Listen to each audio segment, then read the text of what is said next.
Ladies and gentlemen, hold onto your hats and keep your swords sheathed, because today we're diving into the life of the one, the only, Napoleon Bonaparte. A man so influential that he made Europe dance to his tune, and by dance, I mean he practically tripped everyone over with his war antics.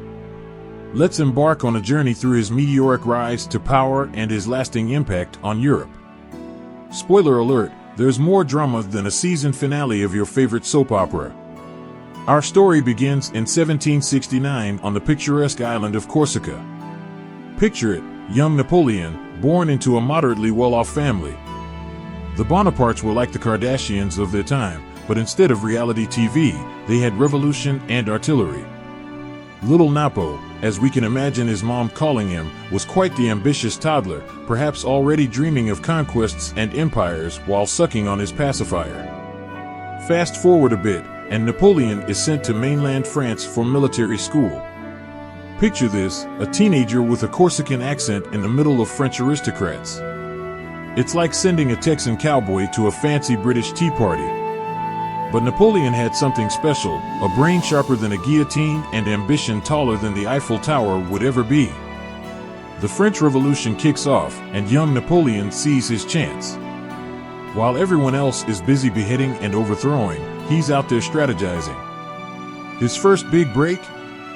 The Siege of Toulon in 1793. Napoleon, armed with nothing but sheer audacity and some serious military skills, manages to oust the British and recapture the city. The reward? A promotion. Because, in France, if you're good at something, they don't just give you a gold star, they make you a general. Enter the Italian campaign. Now, if military campaigns were reality shows, this one would be the blockbuster hit. Napoleon takes command of the French army of Italy, which, let's be honest, was less an army and more a group of hungry, poorly equipped guys with sticks. But through brilliant tactics, sheer willpower, and perhaps some divine intervention, Napoleon wins battle after battle. He becomes a household name, and Europe starts to think, who is this guy, and can we get his autograph? Fast forward to 1799, the coup of 18 Brumaire. Napoleon, never one to miss a dramatic opportunity, decides it's time for a government makeover. Picture this, he strolls into the political scene like he owns the place, which, spoiler alert, he soon would. Through a mix of clever political maneuvering and some good old-fashioned intimidation, Napoleon ends the chaos of the French Revolution by declaring, "I'm in charge now, merci beaucoup." As first consul, Napoleon starts implementing reforms faster than you can say liberté, égalité, fraternité. He restructures the government, revamps the legal system with the Napoleonic Code, and even establishes the Bank of France. It's like he looked at France and thought, this place needs a serious Marie Kondo-style tidying up.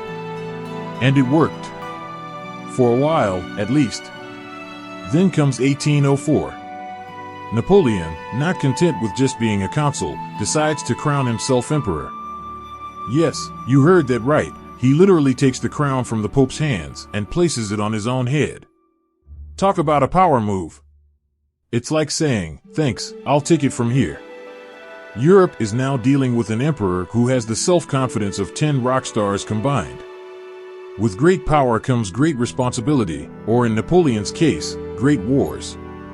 The Napoleonic Wars were like a never-ending action movie, with battles all across Europe. From Austerlitz to Waterloo, Napoleon's military genius was on full display. His strategies were so brilliant that they're still studied in military academies today. But, as with all good action heroes, his luck couldn't last forever. By 1814, the tides turn against Napoleon.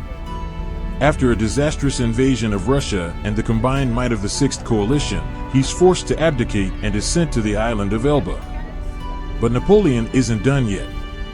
He stages a dramatic comeback in 1815, known as the 100 Days. Unfortunately, this comeback ends with the Battle of Waterloo, where Napoleon meets his match and is finally exiled to the remote island of St. Helena. Despite his eventual defeat, Napoleon's impact on Europe was colossal. The Napoleonic Code laid the foundation for modern legal systems.